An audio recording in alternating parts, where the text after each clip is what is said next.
بقى هعمل معاكم ان شاء الله بانيه الشركات بطريقه سهله جدا، وان شاء الله هتعتمدوا الطريقه على طول. هينفع معاكم في اللانش بوكس بما ان الترم التاني من المدارس قرب، هينفع معاكم في النوادي. مش قادره اقول لكم هينجح معاكم ازاي من اول مره.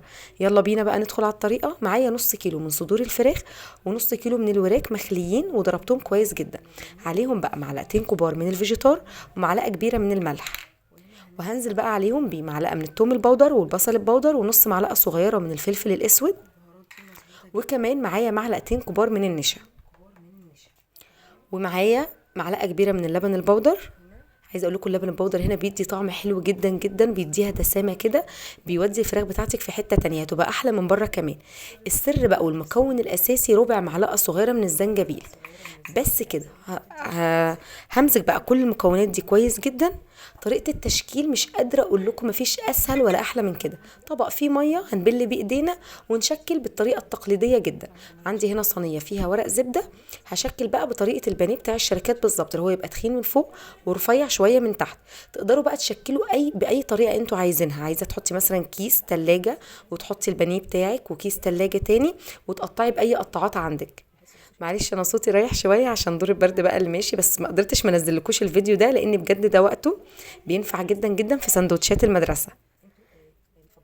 بس كده هشكل كله بنفس الطريقه دي وهحطه في الفريزر ربع ساعه. ما نكترش في الفريزر لان لو سبتيه يتلج في الفريزر في المرحله دي مش هيرضى الكفر الاخير، مش هيرضى يمسك عليه. هنحطه بس ربع ساعه وهنجهز بقى مع بعض هنعمل ايه بعد كده. عمل معايا هنا ما شاء الله 26 قطعه.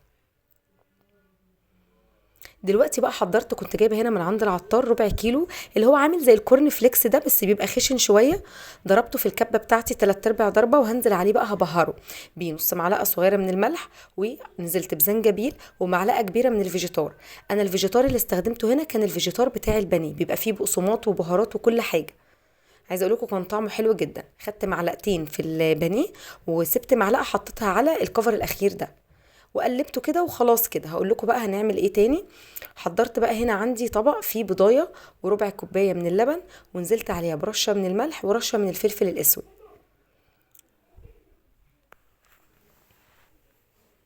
دلوقتي بقى البانيه بتاعي هنزل بالبيض وبعد كده بالكورن فليكس بتاعي، وبعد كده هحطه على ورق زبده او اي صينيه. تمام، وهيدخل الفريزر نص ساعة وبعد كده اقليه.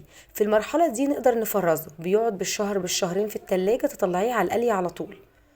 بصوا هنا حطيت 3 عشان ايه انجز. عايزه اقول لكم الموضوع سهل وبسيط، ما بياخدش اي وقت. هو بس يبقى الصدور عندك والوراك مفرومين، بيبقى الموضوع سهل جدا. عايزه اقول لكم لو استخدمتوا صدور بس الخليط من جوه هيبقى ناشف شويه. الناس اللي ما بتحبش تستخدم الوراك لو استخدمتوا صدور هتحطوا معاها نص كوبايه من اللبن. بس عايزه اقول لكم الصدور مع الوراك بتبقى من جوه طريه وطعمها حلو قوي. دلوقتي بقى انا هدخلها الفريزر بتاعي نص ساعه وهبتدي اقلي.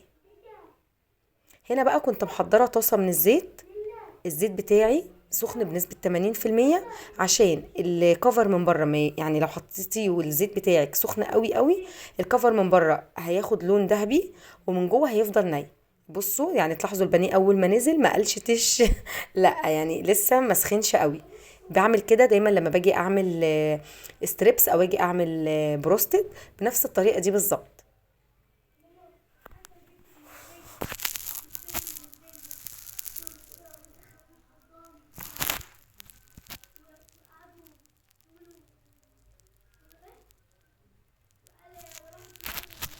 هنا بقى مقلبتش غير بعد ما عدى 4 دقايق، هقلبه على الناحية التانية لان انتوا لو قلبتوه على طول الكفر هيقع وهيبهدل الزيت.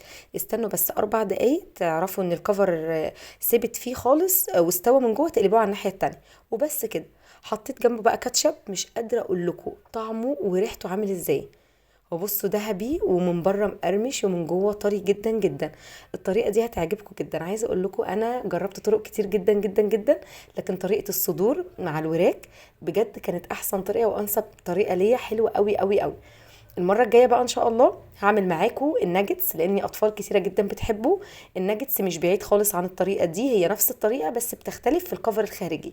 بس كده ان شاء الله زي ما قلت لكم هعمل معاكم كل حاجه سهله وبسيطه وهتنجح معاكم من اول مره. لو وصلت لنهايه الفيديو بجد بجد بقول لكم شكرا، شكرا على متابعتكم ليا، شكرا على تشجيعكم ليا في الكومنتات، وان شاء الله هقدم لكم كل حاجة سهلة وبسيطة. اسيبكم بقى مع البانيه الخطير ده، وان شاء الله تعملوه ينجح معاكم باذن الله.